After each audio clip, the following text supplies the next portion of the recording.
শীতের কুয়াশা যখন ধীরে ধীরে বিদায় নেয়, প্রকৃতি তখন নতুন রঙে নিজেকে সাজাতে শুরু করে।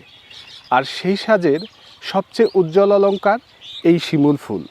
দূর থেকে দেখলে মনে হয় সবুজের বুক চিরে লাল আগুন জ্বলে উঠেছে। এ ফুল শুধু প্রকৃতির সৌন্দর্য নয়, এটি বাংলার বসন্তের এক অমলিন প্রতীক। শিমুল গাছের একটা অদ্ভুত সৌন্দর্য আছে। যখন ফুল ফোটে তখন গাছে কোনো পাতা থাকে না, শুধু লাল ফুল আর নীল আকাশ।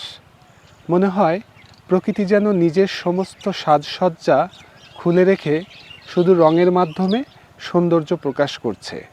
যখন বাতাস বইতে থাকে, লাল পাপড়িগুলো ধীরে ধীরে মাটিতে ঝরে পড়ে, তখন মাটিও লাল হয়ে যায়। সেই দৃশ্য দেখে মনে হয় পৃথিবী যেন কারো প্রেমপত্রে ভরে গেছে। বাংলা সাহিত্য প্রকৃতির রঙে ভরা। শিমুলের মতো রঙিন ফুল কবিদের মনেও জায়গা করে নিয়েছে। রবীন্দ্রনাথ ঠাকুর বসন্তের আবেগ নিয়ে লিখেছিলেন, ফুলের রঙে রাঙিয়ে দাও প্রাণের সকল দুঃখ। এই লাইনটি যেন শিমুল ফুলের জন্যই লেখা, কারণ এই ফুল সত্যিই মনকে রাঙিয়ে দেয়।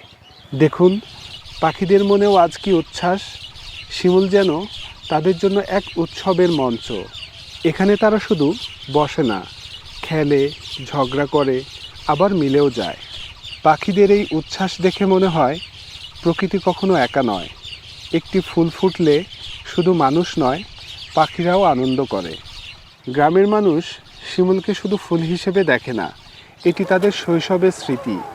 গাছের নিচে বসে গল্প করা, পাখিদের কোলাহল শোনা, মাটিতে ঝরে থাকা লাল পাপড়ি কুড়িয়ে নেওয়া, এসবই জীবনের ছোট ছোট আনন্দ। শিমুল আমাদের মনে করিয়ে দেয়, সৌন্দর্য কখনো জটিল নয়, সৌন্দর্য খুবই সহজ। শিমুল ফুলের একটা অদ্ভুত সত্য রয়েছে, এটি খুব অল্প সময়ের জন্য থাকে।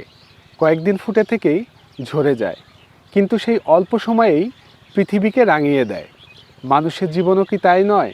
সময় হয়তো কম, কিন্তু রং ছড়ানোর সুযোগ অসীম। আমরা অনেক সময় ভাবি আমাদের কাছে কিছুই নেই, আমি কিছু করতে পারবো না। কিন্তু শিমুল আমাদের শেখায়, পাতা না থাকলেও ফুটে থাকা যায়, অপূর্ণতা নিয়েও সুন্দর হওয়া যায়।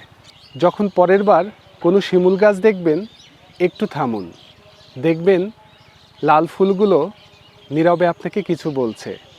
হয়তো বলছে, জীবন যত কঠিনই হোক সাহস হারাবেন না, কারণ আগুনের মতো জ্বলে থেকেও সুন্দর হওয়া যায়। শিমুল আমাদের সেই সাহসই শেখায়।